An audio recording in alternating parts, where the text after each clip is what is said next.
dhaamsa kana kabajamaa fi jaallatamaa artistii Oromoodha. Kadir Martuu biraan nagaa. Kadir Martuu akkuma ilmaan Oromoo hundi beekan qabsaa'aa gameessa akka aartittis tahee bifa gara garaatiin qabsoo Oromoo irraa qooda fudhatee ilmaan Oromoo biyya keessaa fi biyya alatti kabajaa fi jaalala guddaa nama horateedha.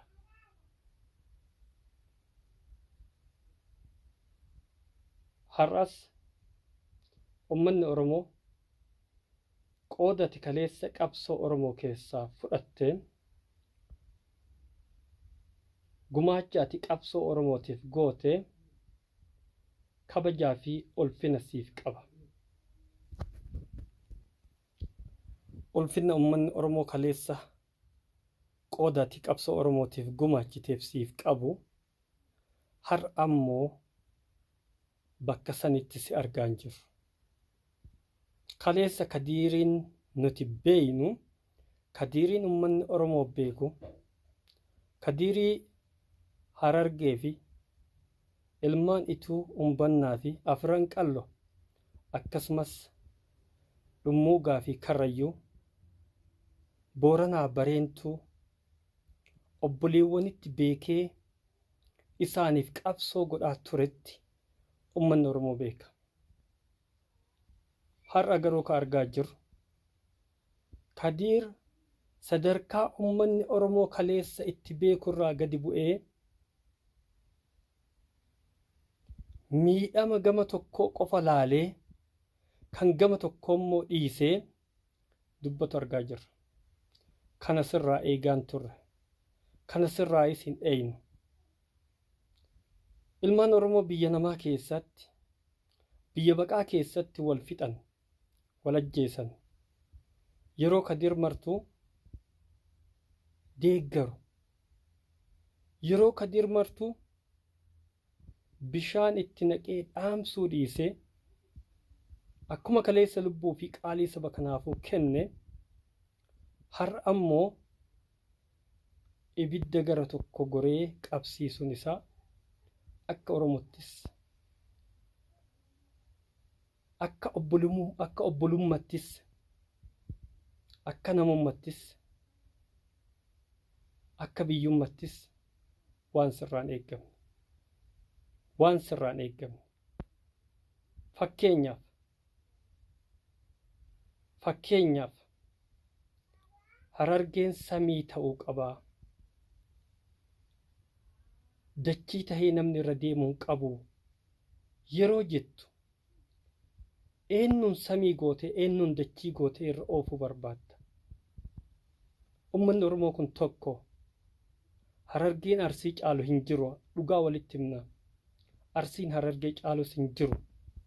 Arsiin Jimmaa fi Wallagga akkasumas ilmaan Tuulamaatii fi Gujii fi Booranas caalu hin jiru. Guutuun isaatu tokko. Hundeen isaa tokkicha. Kanatti amanaa turte kalee. Har'as ta'uu qabu kana. Kan borus ta'uu qabu kana. Kanaaf Kadir haalli ati ittiin deemtu, dubbiin ati dubbattu torbaanuma kana keessa ijoolleen ibidda harkaa qabdi. Taa'aa jennaan diddanii yoo diddan waan dhufuu taa'uuf hin gaabbitan yaadi jedhu dubbatte. Kaatitti dhaadattu ibiddi ijoolleen harkaa qabdu. Ijoollee miskiina gubaa ka jirurra dubbii ati afaan keetiin dubbattu isa kanatu ilmaan Oromoo gidduutti ibidda tahee gubaa jira. Dantaan siyaasaa ati qabdu jibbi ati Joohariin jibbitu dhimma Arsii wal qabatu miti. Akka dhuunfatti Joohariin jibbitee Abiyyuu jaalachuu mirga keeti. Namni si ogu har'as hin jiru borus hin jiraatu. Garuu jibba nama tokkootiif obbolaa gidduutti rakkoo dhalchuuf tattaafachuun sanuu ijoollee miskiina karaa deemtu, kan kaleessa bishaan wal obaaftu, kan kaleessa nyaata walii kennitee karaa wal dabarsitu, kan kaleessa karaa walii akeeytu. Har'a akka bineensatti namni ijoolleen miskiinni karaa deemtu wal dheessaa wal baqachaa diina kaleessa ofii walitti diina ta'anii yookuun konkolaataa lafarra wal harkisu eebbisa addunyaatti yaadanna. Yookuun kaleessa qullaa wal dhaabee safuu Oromoo cabsee muka walitti dhiibu gochaa suukaneessaa Qilinxoo fi Qaallittii keessatti dalagamu yaadanna. Kaleessa diina jenna. Har'a ammoo obboleewwan lamaantu yeroo akkas wal godhan Kadiir Martuu hangafni ijoollee kanaa kan kaleessa Oromummaaf jecha hadhaa jabaa dhandhamte har'a immoo sadarkaa kanatti si arguu hedduu gaddina.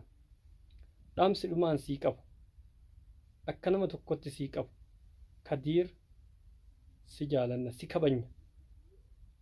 Kaleessa Harargeef osoo hin tahin gosa irraa dhalattee fi abbaa irraa dhalatteef osoo hin tahin saba bal'aaf jettee aarsaa guddaa kafalte. Sayyaadadhu haasaa fi dubbii dubbattu keessatti waan tokkummaa Oromoo diigaa hin dubbatin. Waan saba kana tokkoomsaa qofa dubbadhu.